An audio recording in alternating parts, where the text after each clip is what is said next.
ફોકસમાં છે.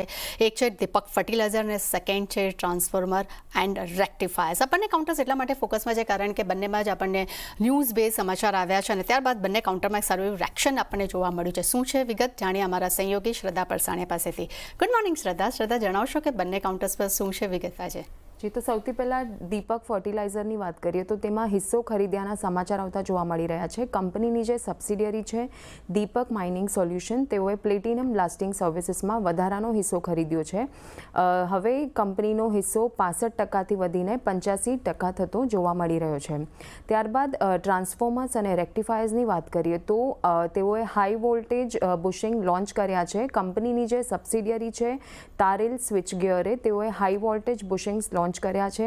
તારેલ સ્વિચગિયરે 245 kV high voltage bushing launch કર્યા છે અને અમદાવાદના ચાંગોદર યુનિટમાં કંપની આ સ્વિચગિયર બનાવી રહી છે. તો આ રીતે આજે આપણને બંને કંપનીઓ પર સમાચાર આવતા જોવા મળી રહ્યા છે. થેન્ક યુ શ્રદ્ધા, મારી સાથે જોડાવા બદલ અને વિગત શેર કરવા બદલ.